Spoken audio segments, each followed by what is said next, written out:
that we will discuss is the feature of Indian economy on the eve of independence. Independence के time पे Indian economy के क्या feature थे, Indian economy की condition कैसी थी। तो देखो उसमें पहला पॉइंट हमारा है स्टेगनेंट एंड बैकवर्ड इकोनॉमी। अब स्टेगनेंट देखो होता क्या है, स्टेगनेंट क्या है कि वो इकोनॉमी जिसमें या तो कोई ग्रोथ रेट हुई ना हो या फिर अगर ग्रोथ रेट हुई है तो बहुत कम हुई हो। तो stagnant economy is that economy which shows very little growth rate और which show no growth rate.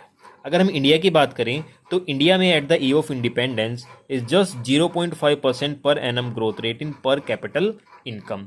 जो पर कैपिटल इनकम थी उसमें केवल 0.5% पर एनम की ग्रोथ रेट थी। उसके बाद देखिए बैकवर्ड इकोनॉमी भी थी क्योंकि यहाँ पे जो पर कैपिटल इनकम थी वो बहुत ही लो थी। नेक्स्ट पॉइंट देखिए उसके बाद क्या है एग्रीकल्चर बैकवर्डनेस। हमारा जो एग्रीकल्चर सेक्टर था, अगर हम इंडियन इकोनॉमी की बात करें उस टाइम पे वो भी बहुत बैकवर्ड था। बैकवर्ड क्यों था, उसका रीज़न कई सारे रीज़न थे।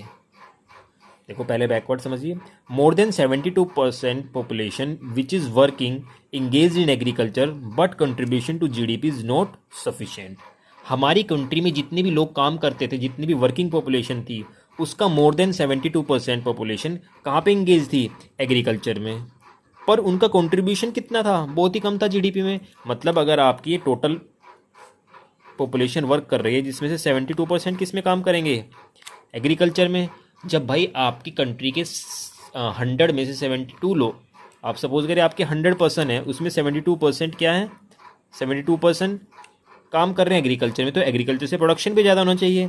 जब प्रोडक्शन ज़्यादा होगा तो जीडीपी में कंट्रीब्यूशन भी ज़्यादा होगा। बट ऐसा नहीं था, एग्रीकल्चर बहुत ही बैकवर्ड था। उसके बैकवर्ड होने के रीज़न क्या थे, क्योंकि हमारे पास कोई भी मॉडर्न इक्विपमेंट नहीं था, मॉडर्न टेक्नोलॉजी नहीं थी, हमारे पास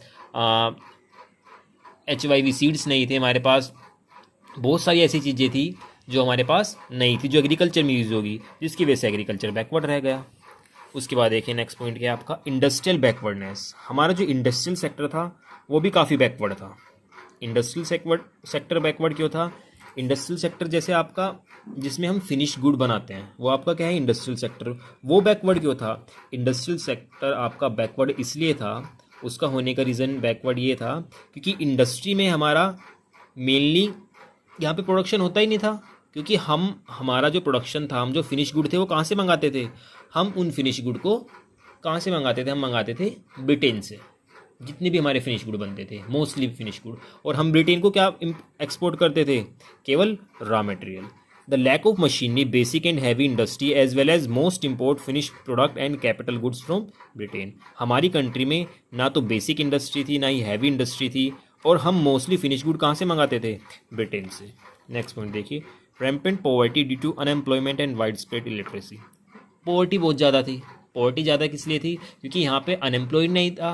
एम्प्लॉयमेंट किस लिए हो रहा था ज़्यादा, क्योंकि यहाँ पे इलिटरेट पॉपुलेशन ज़्यादा थी।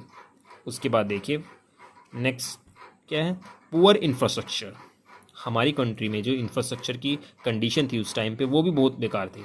इंफ्रास्ट्रक्चर आप कैसे कंपेयर कर सकते हो, इंफ्रास्ट्रक्चर में इंक्लूड होते हैं जो भी आपका ट्रांसपोर्टेशन, आपका कम्युनिकेशन, आपका इलेक्ट्रिसिटी, आपका और सारी अदर फैसिलिटीज़ मिलके क्या बनाती है, इंफ्रास्ट्रक्चर।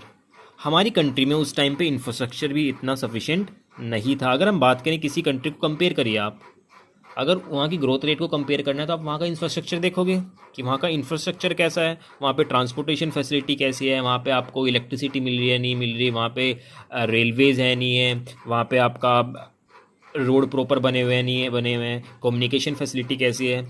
अगर बात करें इंडिया की तो उस टाइम पे इंडिया की कंडीशन बहुत ही बेकार थी, क्योंकि यहाँ पे इतना कुछ वर्क हुआ ही नहीं, यहाँ पे इतना इंफ्रास्ट्रक्चर पे पैसा खर्च ही नहीं करा गया। उसके बाद देखिए अगला पॉइंट क्या है, मेनली डिपेंड ऑन इम्पोर्ट। हम अपनी चीज़ों के लिए, फिनिश प्रोडक्ट के लिए कहाँ डिपेंड करते थे, इम्पोर्ट पे। इम्पोर्ट मतलब बाहर से हम क्या मंगाते थे, फिनिश प्रोडक्ट, तो हम मेनली इम्पोर्ट पे डिपेंड करते थे। उसके बाद देखिए लिमिटेड अर्बनाइजेशन। आपको एक पॉइंट मैंने बताया, हमारी कंट्री के बहुत ज़्यादा लोग, सब मोस्टली जो इंगेज्ड पीपल थे वर्किंग, वो कहाँ पे थे, एग्रीकल्चर में। और एग्रीकल्चर मेनली कहाँ होता है, गाँव में। तो आपको एक बात तो पता लग जाएगी इससे कि मोस्टली जो हमारे पीपल थे उस टाइम पे रहते कहाँ थे, विलेज में रहते थे। तो अर्बनाइजेशन क्या था, बहुत ही लिमिटेड था। Almost 85% population lived in village. हमारी कंट्री की मोस्टली पॉपुलेशन उस टाइम पे कहाँ रहती थी, विलेज में। और विलेज में कोई भी उस टाइम पे फैक्ट्री तो होती नहीं थी।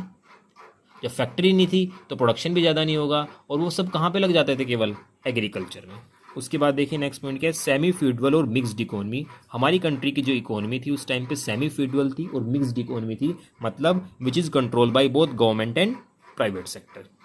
इसमें एक पॉइंट है आपका नोट करने वाला कि जब हमारी कंट्री ब्रिटिश लोगों के अंडर थी तो उस टाइम पे कुछ एक ऐसे इकोनॉमिस्ट थे, कुछ एक ऐसे पीपल थे जिन्होंने हमारी नेशनल इनकम और पर कैपिटल इनकम को एस्टिमेट करा। कुछ एक ऐसे पीपल थे जिन्होंने किसे एस्टिमेट करा, नेशनल इनकम को और पर कैपिटल इनकम को। और उन्होंने क्या फाउंड करा कि जो नेशनल इनकम में ग्रोथ थी वो तो थी 2% पर एनम, और पर कैपिटल इनकम में ग्रोथ थी वो थी 0.5% पर एनम। पर कैपिटल का फॉर्मूला होता है, या फिर एवरेज इनकम का फॉर्मूला होता है, total income divide by total population. किसी भी कंट्री की टोटल इनकम उसको टोटल पॉपुलेशन से डिवाइड कर दोगे तो पर कैपिटल इनकम आ जाएगी। तो पर कैपिटल इनकम में ग्रोथ रेट 0.5% पर एनम था और नेशनल इनकम में ग्रोथ रेट 2% पर एनम था। अब ये करा किसने था, इसको एस्टिमेट किसने करा था? ये कुछ एक पीपल हैं, आपको इनके नाम याद रखने पड़ेंगे। जैसे आपका क्या है, Dadabhai Naoroji, William Digby, VK Rao, RC Desai, Findlay Shirras. तो ये कुछ एक पीपल हैं, ये कुछ एक इकोनॉमिस्ट हुए जिन्होंने नेशनल इनकम को एस्टिमेट करा। अब आप ध्यान रखना, इसमें ना आपको बहुत ज़्यादा डाटा गिवन होगा। डाटा गिवन मतलब क्या है कि आप कहीं पे परसेंटेज बेस पे, कहीं पे कुछ फिगर्स गिवन होंगी, तो आपको सारी फिगर नहीं पढ़नी है।